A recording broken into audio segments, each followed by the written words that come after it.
Welcome to another session of legalogies fun. यहाँ पर हम कर रहे थे होमिसाइड। हम बीएनएस कर रहे थे। बीएनएस में we had started with homicide. Homicide जो है इस वीडियो से आप देखोगे दो तरह का होता था, नॉन कल्पेबल और कल्पेबल। नॉन कल्पेबल होमिसाइड मतलब गैर इराद नहीं, अभी तो हत्या पे नहीं है, ऐसी मौत जिसके लिए आपको सज़ा नहीं मिलेगी, जिसमें आपकी लायबिलिटी नहीं बनती है, कोई पनिशमेंट नहीं होगा क्योंकि वो जस्टिफाइबल है या फिर वो इलीगल नहीं है। यहाँ पर आते हैं कल्पेबल होमिसाइड। इन दोनों को हम अपने पिछले वीडियो में डील कर चुके हैं जब हमने पढ़ा था सेक्शन 100। अगर आपने सेक्शन 100 वाला वीडियो ना देखा हो कल्पेबल होमिसाइड का तो पीछे जाओ और उसको चेक कर लो, आपको डिस्क्रिप्शन बॉक्स में सारा लिंक मिल जाएगा। आज जो हम करने जा रहे हैं वो है culpable homicide amounting to murder. मतलब कल्पेबल होमिसाइड क्या है? जिसमें आपको सजा होती है। कल्पेबल मतलब लायबिलिटी फिक्स होगी और आपको पनिशमेंट मिलेगी। अब ये पनिशमेंट तो मिलेगी, लेकिन ये पनिशमेंट कितनी मिलेगी ये डिपेंड करता है कि culpable homicide amounting to murder है या फिर culpable homicide not amounting to murder. अब culpable homicide not amounting to murder क्या होती है? गैर इरादतन हत्या। जो गैर इरादतन है मतलब इरादा आपका हत्या का नहीं था, वो है culpable homicide not amounting to murder. और ये है अमाउंटिंग टू मर्डर जिसमें आपका इरादा ही मर्डर करने था। तो सेक्शन 100 सेक्शन 100 हमने कर लिया और ये था culpable homicide not amounting to murder. ये तो मैंने देखा नहीं, इसको प्लीज करेक्ट कर लेना। सेक्शन 100 है कल्पेबल होमिसाइड, यहाँ नहीं, इसको मत ठीक करो। ठीक क्या कर लेना? ठीक आप यहाँ पर कर लेना। ये जो है 100 है क्योंकि हमने पिछले में किया था culpable homicide not amounting to murder, इसकी हम शुरुआत कर चुके हैं। आज जो हम करने जा रहे हैं वो culpable homicide amounting to murder और ये है सेक्शन 101। जैसे आपकी सेंचुरी पूरी होती है हम बॉडी से रिलेटेड क्राइम्स करेंगे। बॉडी से रिलेटेड में सबसे पहला क्राइम है किसी की भी मौत। इससे बड़ा कोई क्राइम हो सकता है? किसी की भी मौत। तो ये जो है अब हम स्टार्ट करते हैं और अब चलिए हम आते हैं सेक्शन 101 जो डील करता है मर्डर से। ओके, तो हम स्टार्ट करते हैं मर्डर। अब हमने जो है ये याद रखना, यहाँ पर है सेक्शन 101 बीएनएस। हम साथ साथ कंपैरिजन तो करते ही जाते हैं ना, इसीलिए मैंने बार बार कहा है जो भी स्टूडेंट्स हैं फटाफट अपने पेपर और पेन ले लो, साथ साथ नोट्स बनाते जाओ। ये नोट्स आपके लिए सफिशिएंट है, चाहे आप क्लैट का एग्जाम दे रहे हो, आप एलएलबी का एग्जाम दे रहे हो या कोई भी जुडिशरी का एग्जाम दे रहे हो। 100% गारंटी है कि मेरे बीएनएस के वीडियोस के बाद आपको कहीं वीडियो नहीं देखना पड़ेगा। इतने सारे आप केसेस पढ़ोगे, इतने सारे एग्जाम्पल्स देखोगे कि आपको दोबारा देखना भी नहीं पड़ेगा, आप अपने आप इसको अटेम्प्ट कर सकते हो। बीएनएस और आईपीसी का तो हम साथ साथ स्टडी करते हैं। आईपीसी में था ये सेक्शन 300। ओके, यहाँ पर ये जो मैं लिखती हूँ यहाँ पर कंपैरिजन है बीएनएस और आईपीसी का।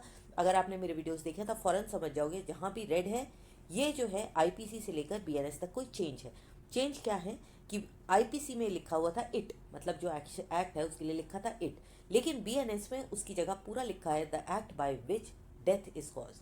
मतलब यहाँ पर क्या लिख दिया? इट की जगह कोई भी ऐसा कार्य जिससे आपकी किसी की डेथ हो जाए। ओके, तो अब हम देखते हैं मर्डर क्या है। अब इसमें स्टार्ट होता है एक्सेप्ट से, तो यहाँ पर हम देखेंगे एक्सेप्शंस। तो accept in the cases here in accepted culpable homicide is a murder. Culpable homicide हमने कहाँ पढ़ा था? 100 में।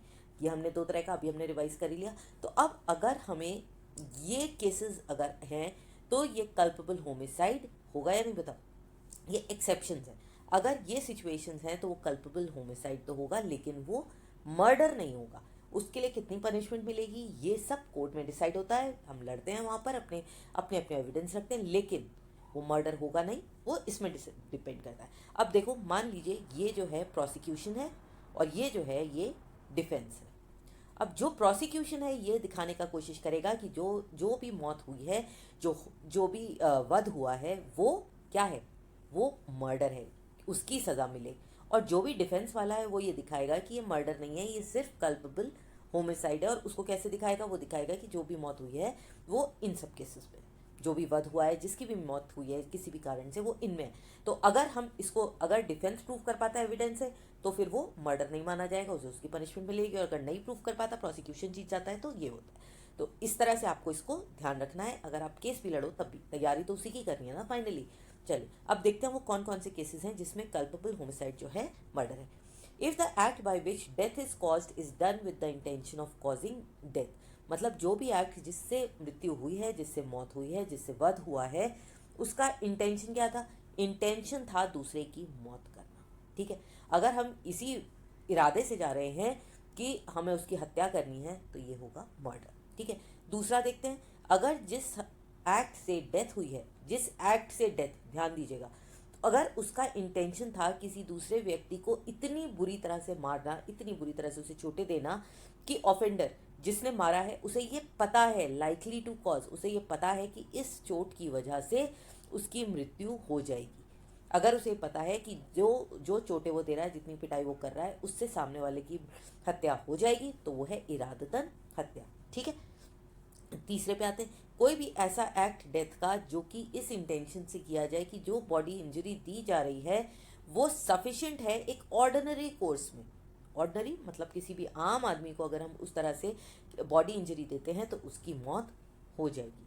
ठीक है, तो यहाँ पर बी और सी में डिफरेंस देख लो। बी में क्या है कि ऑफेंडर को ये पता है कि वो जो भी बॉडी इंजरी दे रहा है उससे जो नुकसान होगा उससे आदमी की मौत हो जाएगी, और यहाँ पर उसे पता है जो वो बॉडी पे जो चोटें लगा रहा है उससे नॉर्मल आदमी जो है उसकी मौत हो जाती है। डी देखते हैं क्या है, अगर जो भी व्यक्ति है अगर वो एक्ट ऐसा करता है कि उसे पता है ये एक्ट इतना डेंजरस है, इतना डेंजरस है कि हर हालत में जो सामने वाला व्यक्ति है उसकी मृत्यु हो जाएगी, वो मर जाएगा, और उस सबको जानते हुए भी वो ये काम करता है और इस रिस्क को लेता है, तो ये भी मर्डर है। तो इसमें सबसे इंपॉर्टेंट जो चीज़ हमें देखनी है वो है इंटेंशन या इरादा। अगर किसी भी व्यक्ति का इरादा है सामने वाले की मौत हो जाएगी, चोट से हो, किसी भी तरह हो, कोई भी सिचुएशन ऐसी हो, तो अगर इरादा है तो वो मर्डर है।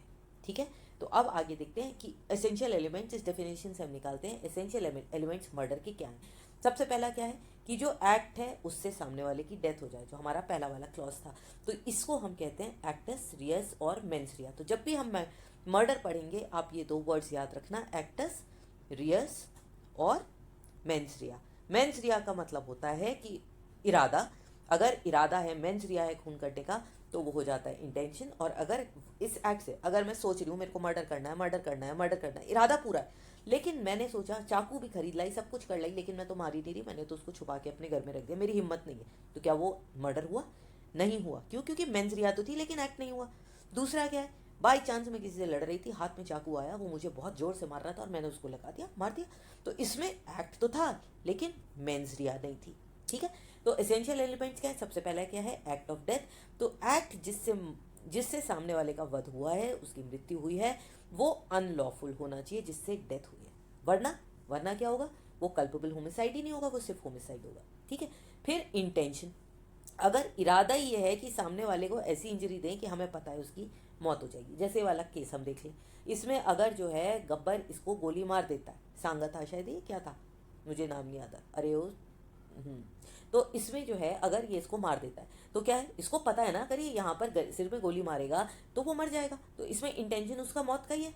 ठीक है, उसके बाद हम आते हैं इमिनेंटली डेंजरस। तीसरा क्या था, इंजरी जो है वो इतनी ज़्यादा होनी चाहिए कि नॉर्मल कोर्स में ये तो हमें पता ही है मारेगा, लेकिन अगर मान लो ये वाला केस ले, अगर वो एक खंजर लेके जा रहा है और उसे पता है कि अगर वो किसी को इतना मारेगा तो उसकी मौत हो जाएगी, तो नॉर्मल कोर्स में अगर किसी भी आदमी की ऐसे मर जाएगा, अगर किसी नॉर्मल व्यक्ति की मौत हो सकती है तो ये भी मर्डर में आएगा। और आखिरी क्या है, नॉलेज की उसने जो भी एक्ट किया है वो इतना डेंजरस है, इतना डेंजरस है कि जो मृत्यु हुई है, जो वध हुआ है, जिस आदमी की हत्या हुई है, वो उसी एक्ट की वजह से हो।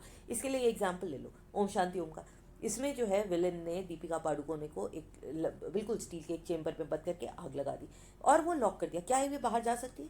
नहीं, किसी को पता भी नहीं चलेगा, लेकिन उसका जो एक्ट है वो इतना डेंजरस है कि ये वहाँ से बच के बाहर आ ही नहीं सकती जब लॉक लगा हुआ है और इसको मरना ही मरना है। तो इसमें उसे पूरी नॉलेज है कि उसका जो एक्ट है उससे सामने वाले की डेथ होगी। Is that clear? तो ये हो गए इसेंशियल एलिमेंट्स मर्डर के। मेरे ख्याल से इन एड्स के और इन पिक्चरों के बाद आप इसको कभी नहीं भूलोगे। पहला क्या, एक्ट, दूसरा इंटेंशन। इंटेंशन जो है वो बहुत डेंजरस होना चाहिए और हमें पता होना चाहिए इस इंटेंशन से सामने वाले की मौत हो जाएगी। अब इसके लिए कुछ इलस्ट्रेशंस दिए हुए हैं हमारे BNS में, उनको देख लेते हैं। ये सेम वही है जो IPC में थे। सबसे पहला क्या है, ए जो है जेड को शूट करता है और उसका इंटेंशन है कि वो उसको मारेगा। जैसे अभी हमने शोले का सीन देखा ना, गब्बर ने जब मारा था और जेड को वो मारता है और जेड मर जाता है। तो इसमें क्या है, जब उसने सोच समझ के मारा है तो ए ने मर्डर किया है। ठीक है, ओहो, तो उसने मर्डर किया।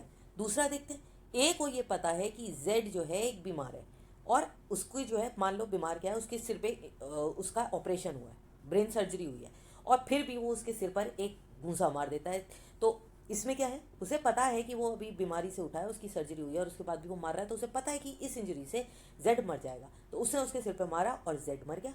तो यहाँ पर क्या है, ए जो है वो गिल्टी ऑफ मर्डर है। हालांकि अगर उसकी सर्जरी ना हुई होती तो वो मर्डर नहीं होता। तो इसमें दोनों सिचुएशंस है। मान लो ये ए है, और ये बी के सिर में सर्जरी हुई है, यहाँ पर ब्रेन सर्जरी, और इसको पता नहीं है। अगर इसे नहीं पता और इसने एक मारा और ये मर गया, तो फिर ये culpable homicide not amounting to murder होगा, क्योंकि उसे पता नहीं था। लेकिन अगर उसे पता है तो फिर ये मर्डर होगा। समझ में आया? कोर्ट में ये प्रूफ करना कितना मुश्किल है।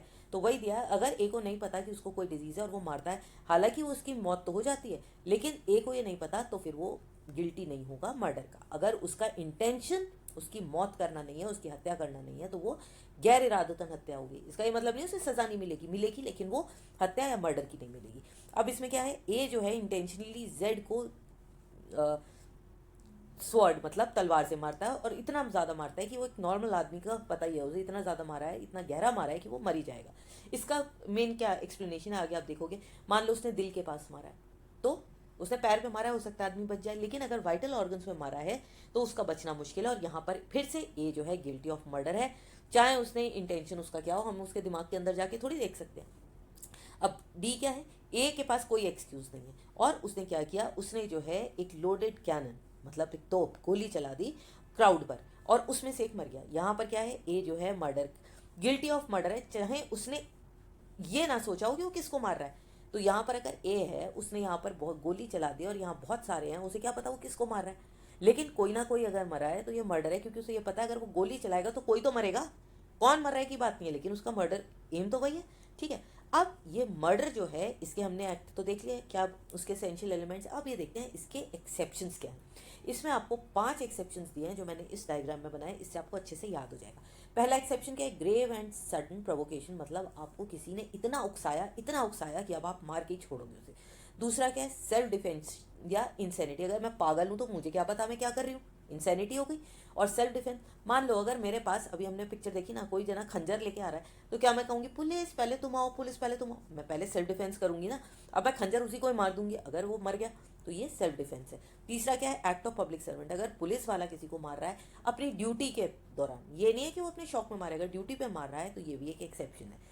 एक्सेप्शन 4 क्या है, विदाउट प्री मेडिटेशन, बिना सोचे समझे स्पर ऑफ द मोमेंट पे अगर मैं किसी को मारती हूँ तो वो इंटेंशन नहीं है ना, मेंस, और अगर मेंस नहीं है तो वो एक्सेप्शन में आएगा। ओके, इन सबको हम अभी डिटेल्स में करेंगे। फिर है एक्सेप्शन 5 कंसेंसुअल या होमिसाइड सुसाइड पैक्ट। इसका क्या मतलब, चल हम दोनों मिलकर सुसाइड कर लेते हैं, हमारे मम्मी पापा शादी के लिए नहीं मान रहे, अब हम भगवान के पास मिलेंगे, अब दोनों शादी करेंगे वहीं पे। तो दोनों ने जहर खा लिया, ठीक है, ये लड़का है और ये लड़की है। जब इन्हें पता है कि हम वहाँ पर मिलेंगे, तो ये इन दोनों ने जहर खा लिया और दोनों जो हैं मर गए।